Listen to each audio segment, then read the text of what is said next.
La Martinique, une île volcanique nichée entre l'océan Atlantique et la mer des Caraïbes. Une terre façonnée par sa montagne pelée, ses mornes, ses forêts, mais aussi par toutes les eaux qui la traversent et qui rythment la vie de ses habitants. Car si l'eau dessine les paysages de la Martinique, elle porte aussi en elle la mémoire du passé, des récits humains, des traditions vivantes, mais aussi des cicatrices profondes. Des pratiques ancestrales, parfois même millénaires, comme la navigation en voile traditionnelle, jusqu'aux épaves englouties dans la baie de Saint-Pierre, l'eau conserve les empreintes du temps. Et chaque vague murmure encore ses fragments d'histoire. Je m'appelle Cécile Rémusat, je suis journaliste et aujourd'hui, je vous invite à me suivre au fil de l'eau, parfois même sur les flots, pour écouter toutes ces histoires que l'eau a à nous raconter. Bienvenue dans la mémoire de l'eau en Martinique, un épisode du podcast « L'eau, notre bien commun ».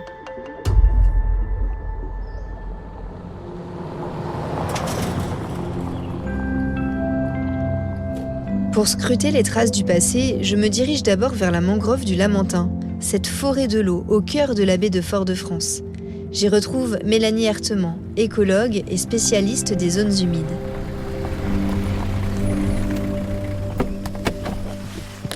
Bonjour Mélanie. Bonjour. Comment ça va ? Ça va très bien et vous ? Bien, merci beaucoup de m'accueillir. Qu'est-ce qu'on va voir aujourd'hui alors ?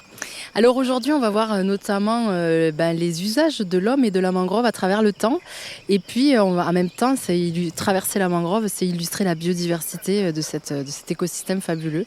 Et l'autre intérêt de ce site, c'est de montrer aussi que les mangroves, c'est pas qu'un front de mer avec des grandes racines, mais c'est d'autres faciès qui sont bien moins connus et qui justement abritent un patrimoine historique dont on parle peu. Bon je vais prendre un parapluie pour protéger le micro et on y va.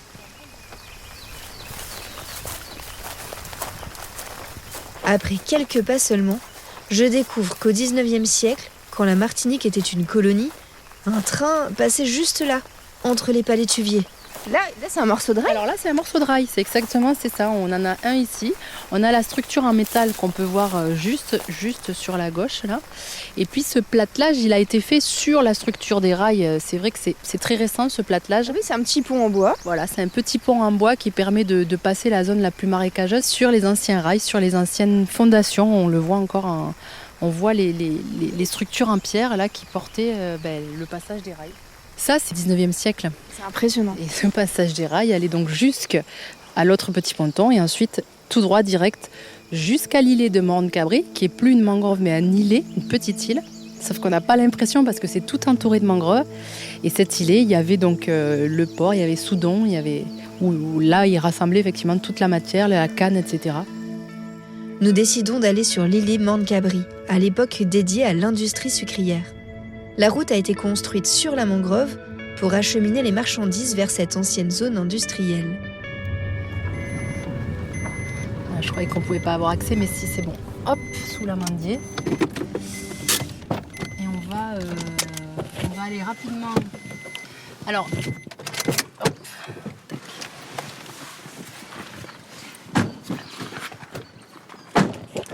Alors là, encore des structures, les anciens fours à chaud, etc. Il y en a tout le long. Et là, des fois, j'observe des choses absolument incroyables. C'est que les arbres poussent donc dans le sol. Ça, jusque-là, je vous apprends rien. Ça, c'est beau. Mais quand ils vont ensuite se coucher, parce qu'ils ont pris un coup de vent, etc., ils relèvent avec eux dans les racines énormément de poteries à l'ancienne.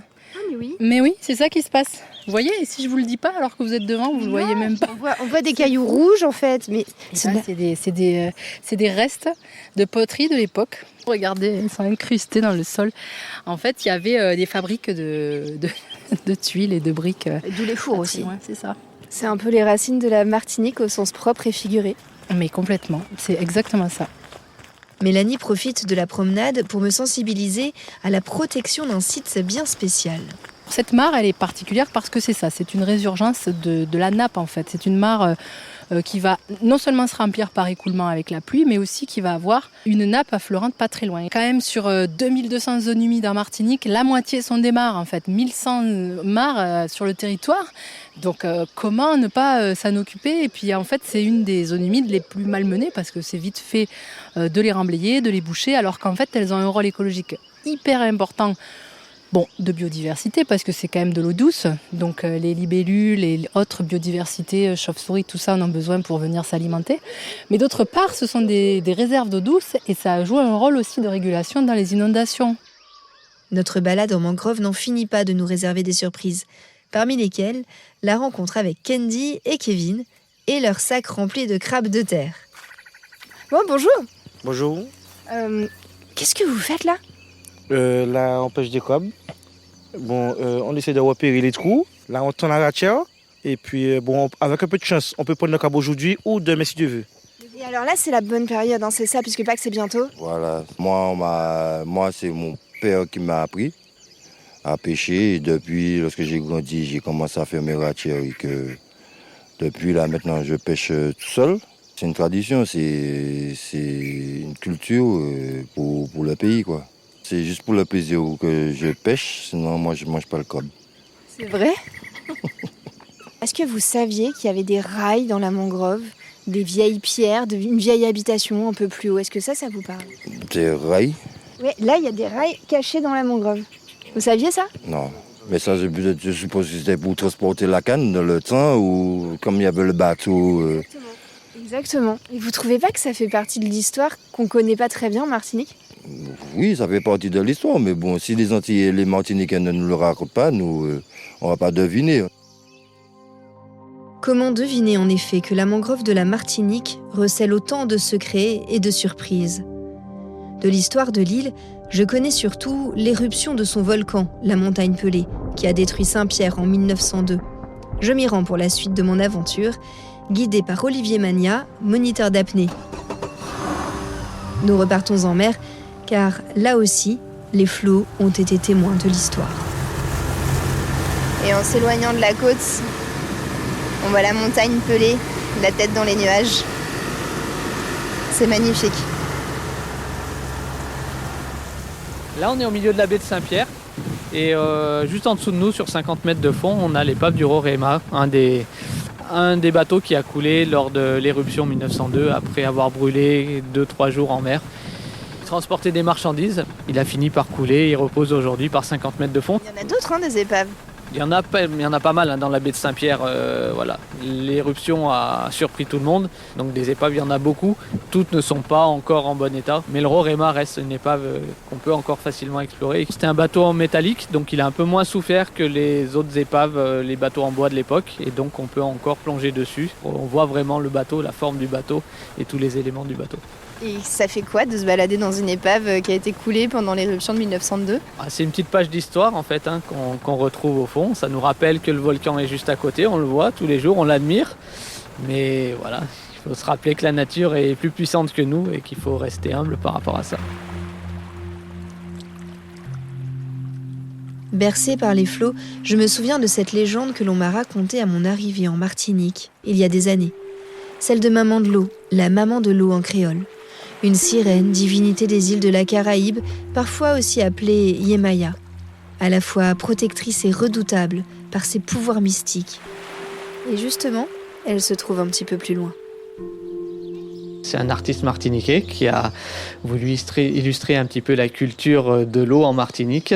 Et donc il a fabriqué, immergé 2 statues, des mamans de l'eau justement, au pied du volcan, au pied de la cathédrale de Saint-Pierre. On est un peu immergé dans un petit cocon quand même au milieu du bourg de Saint-Pierre, mais la tête sous l'eau. Et on va aller découvrir ça.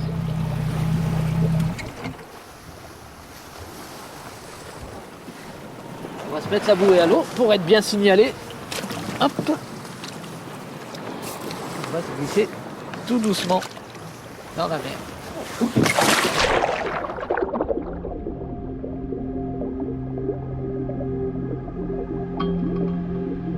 Sous l'eau, je vois d'abord cette queue de sirène géante, 25 tonnes. Je me sens toute petite. Et puis ce visage tourné vers le ciel qui semble m'appeler. C'est Maman de l'eau. Des poissons de toutes les couleurs sortent de cette bouche de pierre devenue récif protecteur. À quelques mètres seulement, Yemaya semble quant à elle se prélasser sur le sable. De la surface, on ne voit d'elle que sa chevelure. Il faut plonger pour découvrir la beauté de son visage baissé. Mais Yemaya, autrefois colonisée par les coraux, a perdu ses couleurs.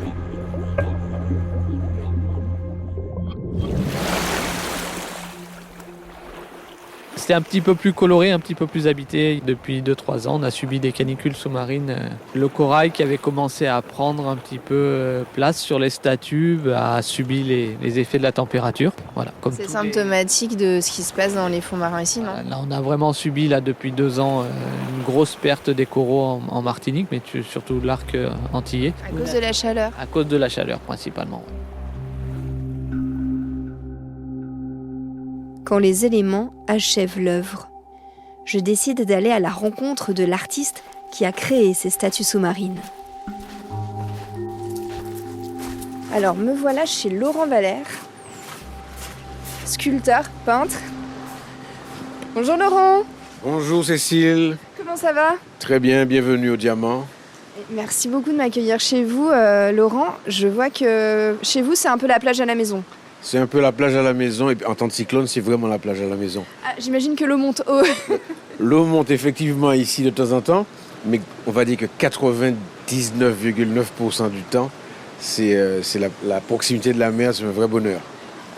Donc Laurent, je suis contente de vous rencontrer parce que vous êtes l'artiste qui a travaillé sur l'eau. Enfin, quel est le lien pour vous entre l'eau, la Martinique et votre œuvre? Surtout, votre œuvre est vraiment tournée vers l'eau. Alors, c'est un lien, j'ai envie de dire, involontaire. C'est pas délibéré. Au bout de quelques années, je me suis rendu compte que finalement, toutes ces sculptures avaient un point commun, c'est qu'elles avaient un rapport avec la mer, avec l'eau. Il y a plusieurs raisons. D'abord, on est insulaire, donc on est vraiment en plein Atlantique. Et puis, dans notre histoire aussi, la mer a joué un rôle très important, à la fois un rôle de nourricier, mais aussi une incidence traumatique.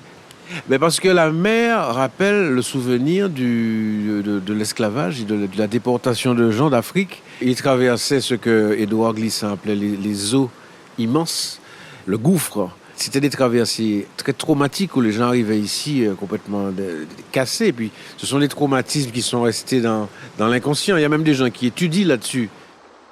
Laurent Valère évoque avec moi Maman de l'eau, bien sûr, et ses autres sirènes immergées, mais aussi Cap 110, une œuvre monumentale en mémoire d'esclaves naufragés.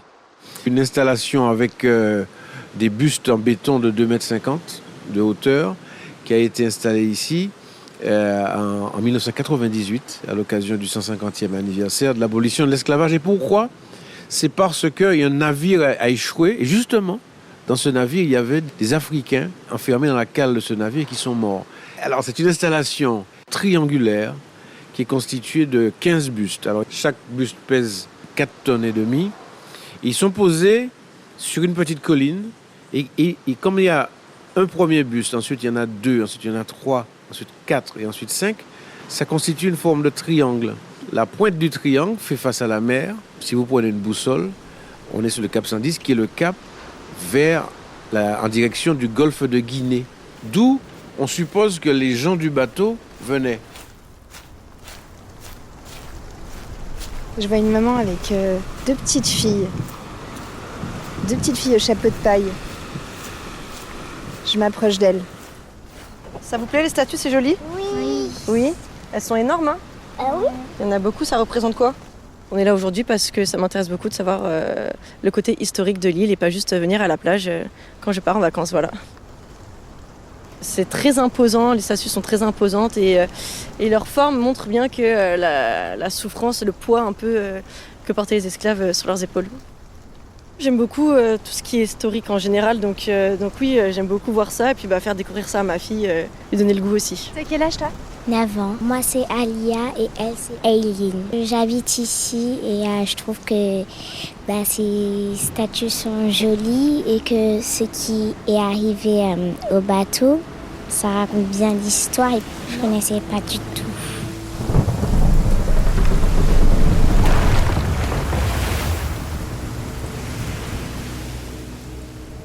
Tu as appris ça aujourd'hui? Oui. C'est moi qui l'ai fait visiter la Martinique. Comment surmonter le traumatisme de ces traversées tragiques, de ces destinées bouleversées à jamais? Même si rien ne s'efface, les Martiniquais ont appris à aimer la mer. Chaque année, le Tour des Yoles, course de voile traditionnelle, est une fête populaire. La Yole est une longue embarcation, comme le Gommier d'ailleurs, il est encore plus ancien.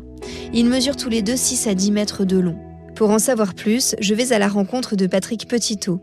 Il a 66 ans et il est le président fondateur de l'association Gommiers et Tradition. J'arrive juste au début du cours.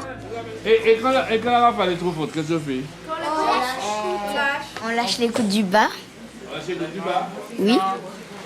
Quand la rafale est trop forte, comme elle a dit, on lâche les coups du bas, on pousse là-bas et les bois dressés dressent. Pousser là-bas, ça veut dire lofer. Lofer, c'est quoi? Lofer, c'est quand on pousse la barre. Là, ils vont faire c'est quoi ces enfants-là du gommier? Oui, ils font du gommier, oui. Ces enfants-là font du gommier. Ils sont à l'école de vol, de l'association. Le petit là, qui a répondu là, c'est mon petit-fils qui vous a répondu sur les notions lofer. Et là, il a déjà plein de savoir au niveau de la navigation. Et vous l'avez déjà appris de votre père? Oui, de mon père. Mon père qui est encore là, il a 93 ans. La génération de mon père, c'était des gens qui étaient obligés de fonctionner à la voile traditionnelle parce que pour se déplacer, ils se déplaçaient à la voile. C'est-à-dire que, par exemple, dans le quartier où on habite ici, c'est un quartier enclavé. On est entre Fort-de-France et Lamentin.